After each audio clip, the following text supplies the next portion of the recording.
Picture this. An executive opens their inbox to 1,000 spam emails. 2 minutes later, a message lands in Microsoft Teams from someone claiming to be IT and offering to fix it. And 12 minutes after that, a malicious script is executed on their machine. Well, today we're breaking down this attack chain and how organizations can defend against it.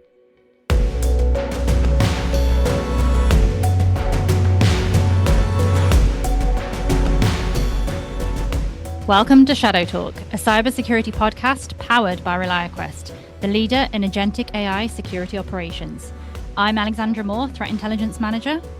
And I'm John Dilgen, Threat Intelligence Analyst.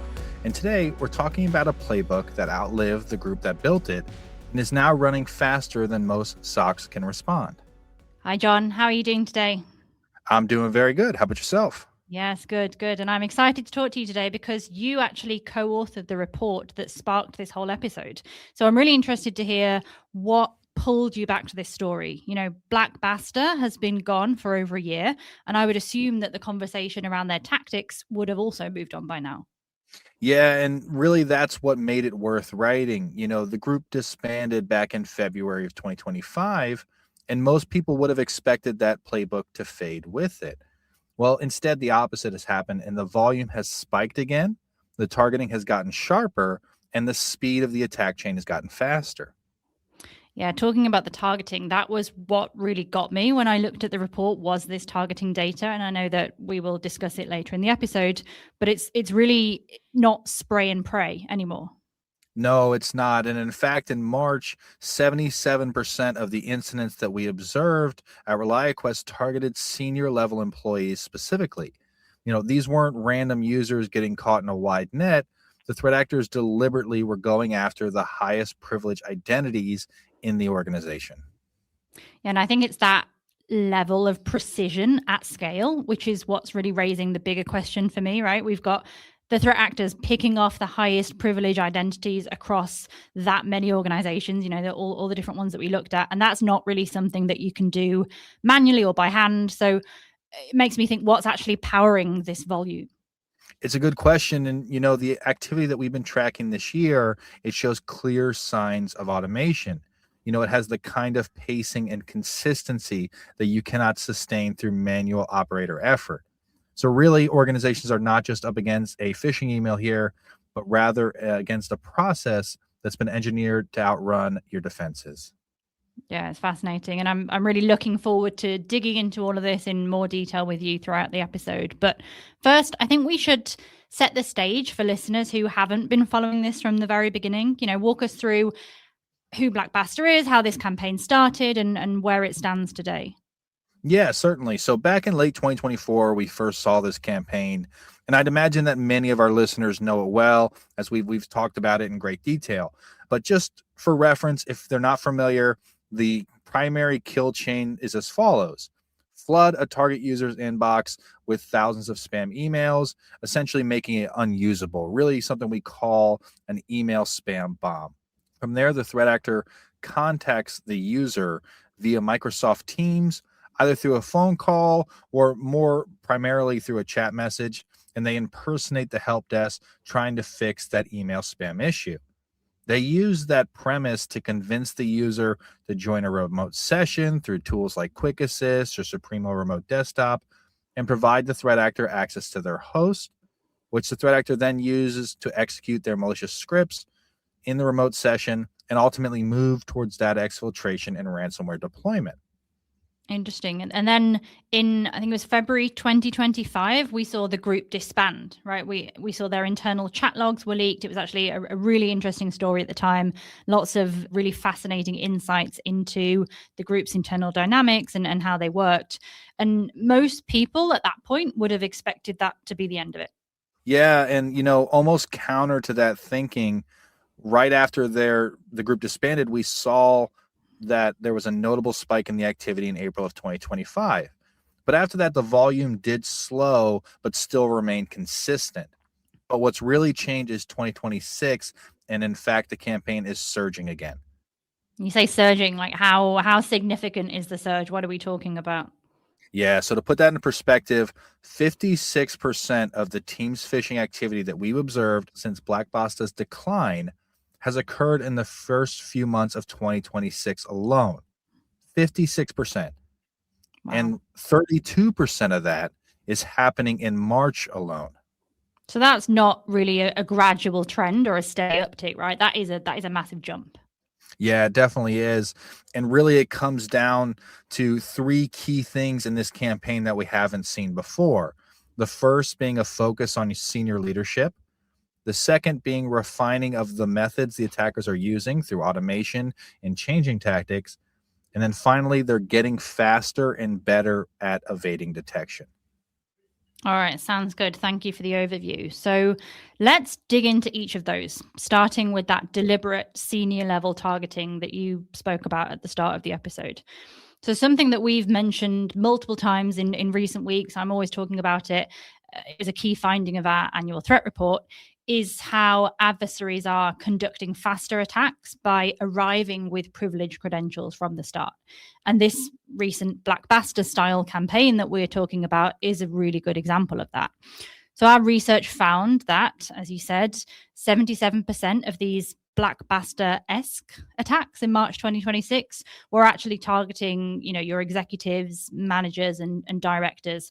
And that was actually up from 59% in January and February. And this really matters strategically, I think, because if you land on a senior leader's machine from day one, you can just skip all the noisy parts of an attack, right? The lateral movement, the privilege escalation, things like that. Or you can go straight to, stealing really sensitive data that those, that those sort of senior leaders have access to. And as I said, this isn't just Basta or, the latest Basta style imitators who are choosing this approach. It is part of a broader trend that we've seen. As I mentioned, this year's annual threat report showed that 47%, so almost half of all the attacks that we analyzed, started with the attacker already holding those highly privileged credentials. And this is, directly feeding into things like the average breakout time dropping by 29% year on year, or the decline that we saw in privilege escalation, 15% decline there. And those are really important figures in terms of how they actually, sort of translate into or manifest in real life attacks.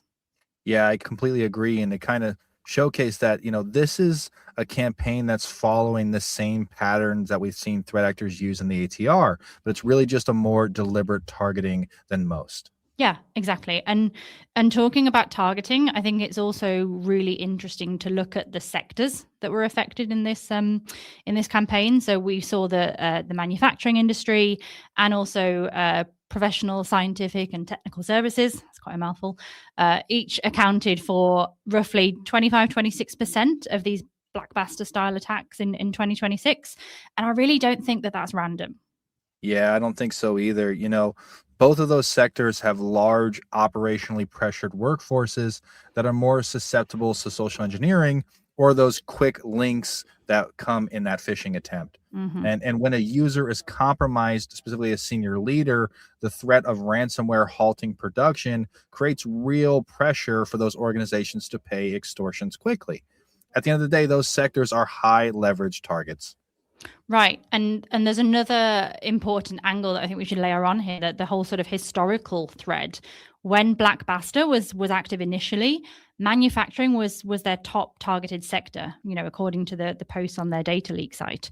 So there were more manufacturing victims listed there than any other industry. So if the former affiliates that were part of Basta are now behind this latest campaign, which we do think is quite likely, then they're not just sort of reusing the playbook. They're almost going back to the same hunting ground.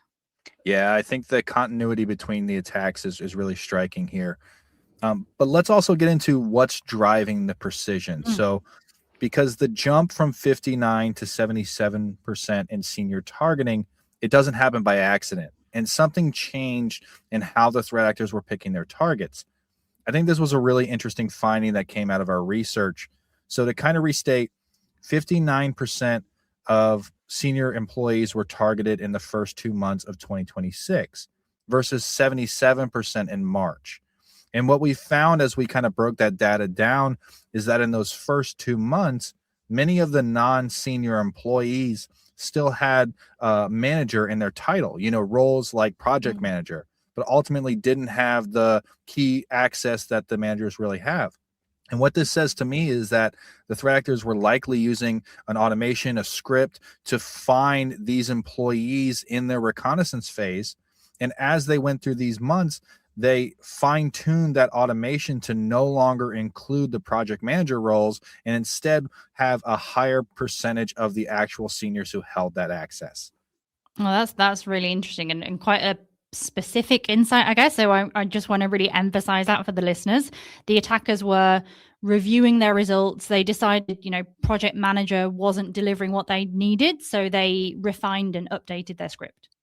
Yeah, that's exactly right. And really, at the scale that they're operating across multiple organizations, multiple industries, doing that by hand really isn't feasible. So this was an actively managed process. Brilliant. So we've covered the targeting of senior leadership and then the automation to refine results that you were just talking about. Lastly, let's discuss speed, because some of the numbers in this section are ones that really did stick with me. We saw attacks in this campaign often moving across multiple different users simultaneously, and chats directed at different users were created within minutes of each other. And actually, in one instance, the chats were initiated just 29 seconds apart. Yeah, and so for any of our listeners who might be doing something else on the side, I'm going to restate that is 29 seconds. Yeah. 29 seconds across different users.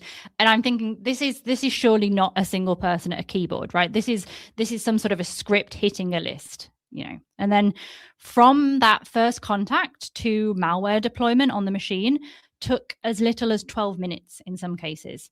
So again, putting that into context of, the reality that most enterprises are experiencing today.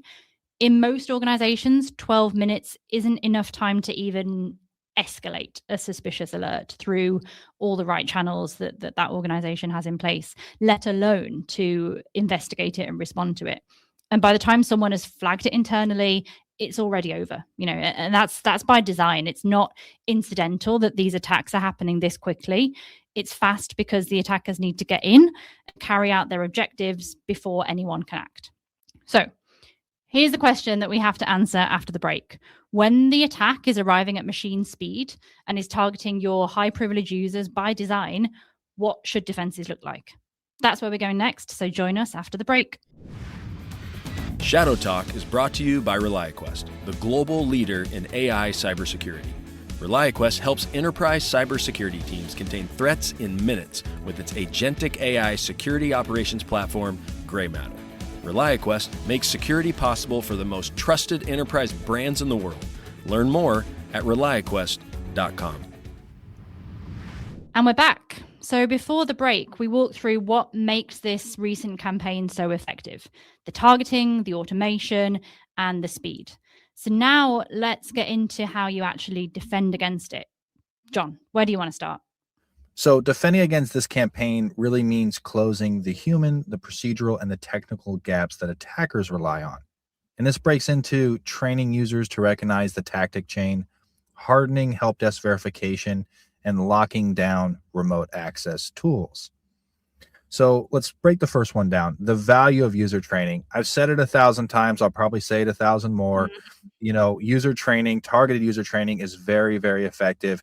And we've seen this time and time again with our customer base where they have targeted user training and it stops this attack chain before it even starts. And really what we're asking for at the end of the day is to communicate the tactic to the employees. So the email spam bomb followed by Teams phishing, followed by that request for a remote session. And I think at the end of the day that email spam bomb should be a big red flag for your end users, especially your senior employees, your executives, your directors. They should be made aware of this through that specific training.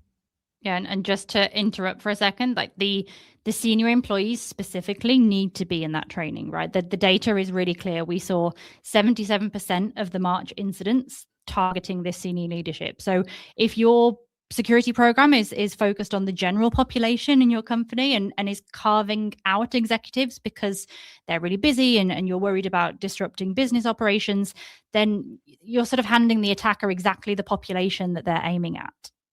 Yeah, that's really a great point. So the second one there was hardening help desk gaps.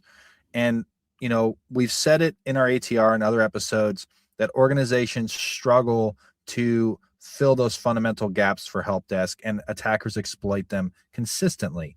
So one of the specific ones we're calling out here is to implement out of band verification methods for employees to confirm the communication is authentic. Okay, so what does that kind of verification look like exactly? How does it work in reality?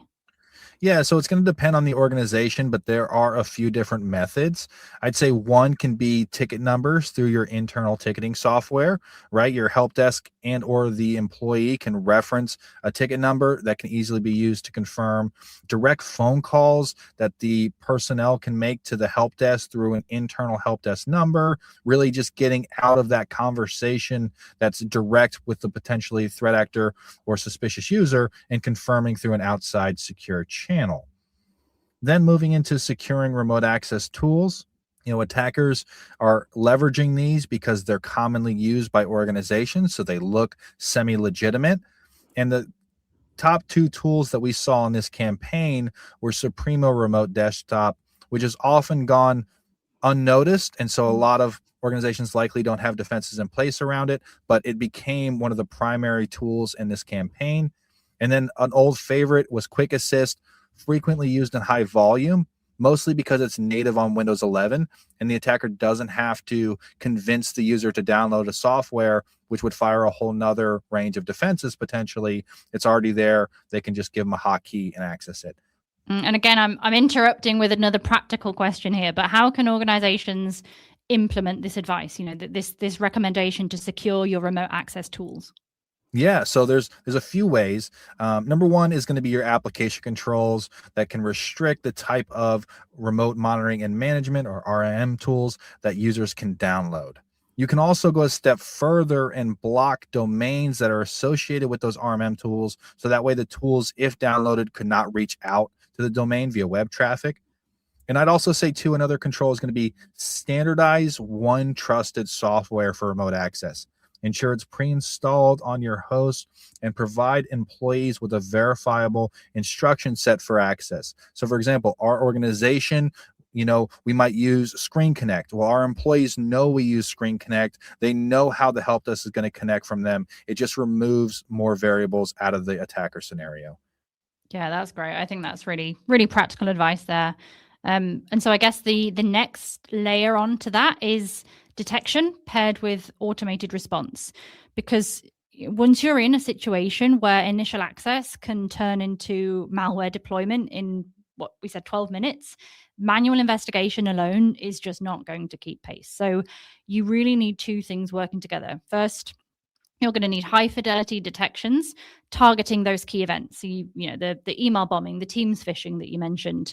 And ideally, you'd want those correlated into a single alert, both because ease of use, right? Not having to go through lots of different alerts, but also because one alert can pull together the patterns and sort of correlate different behaviors and not just look at isolated incidents. And then layering that automated response on top, because fast detection on its own is great, but without immediate action, you're not going to close that 12-minute window. Yeah, great point. And so my turn to kind of throw it back to you with a practical question, but what does that automated response really look like in practice? So I think we're talking about things like isolating the host or blocking the RMM tool's file hash, block its network communication domain.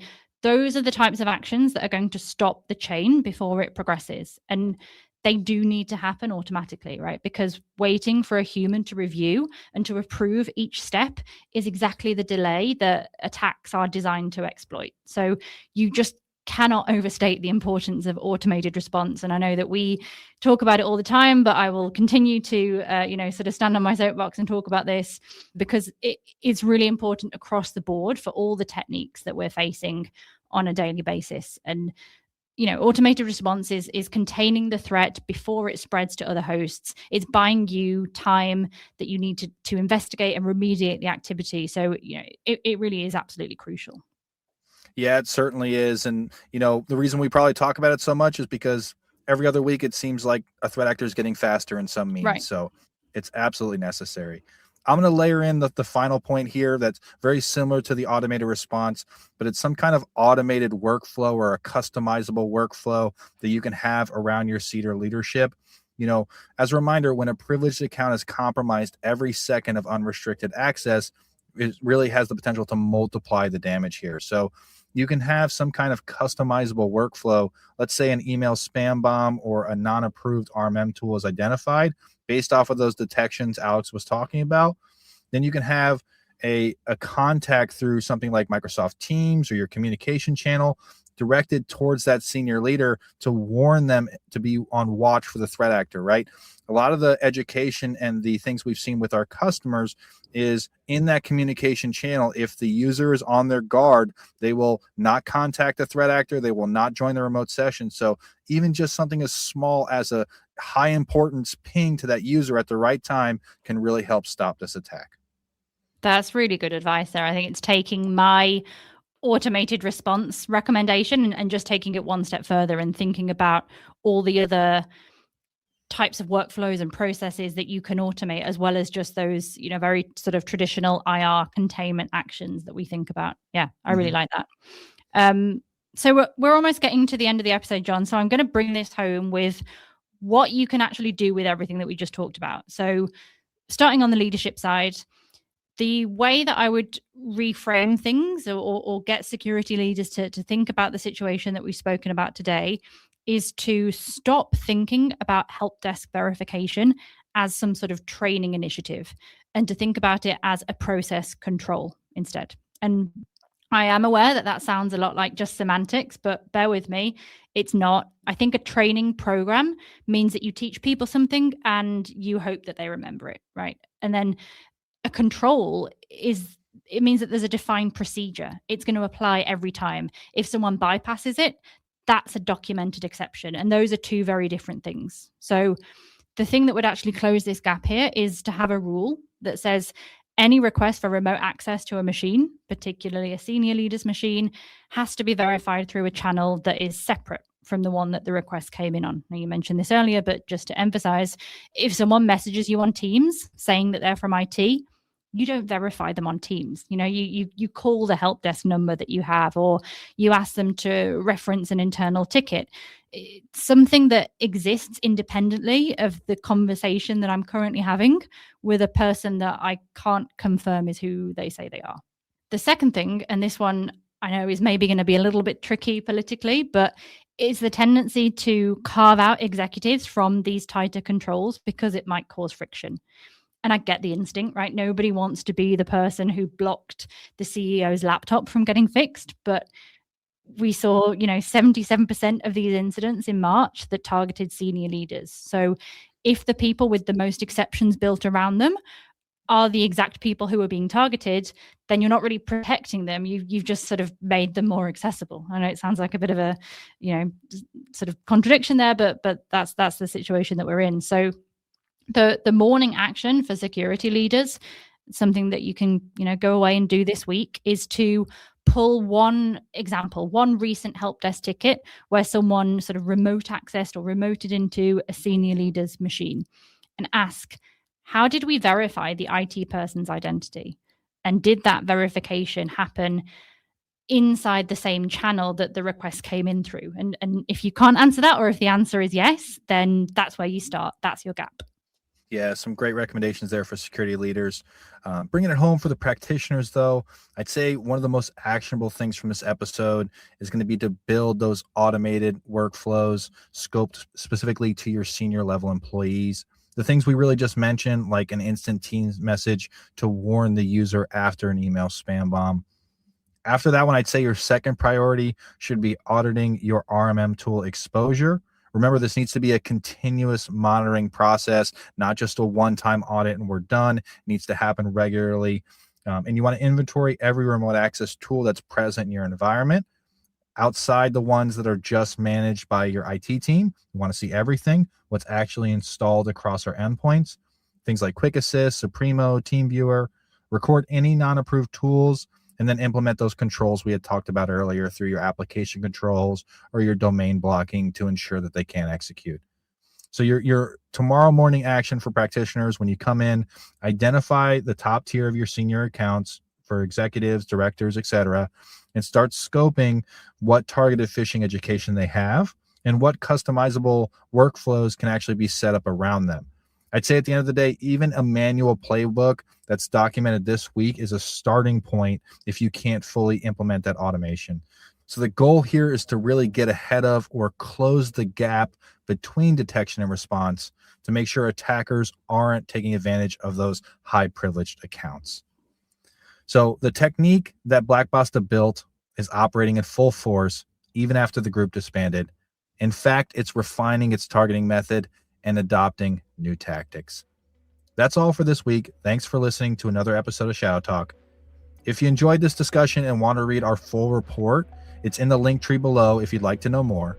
And you can always get in touch with us. We're just an email away at shadowtalk@reliaquest.com.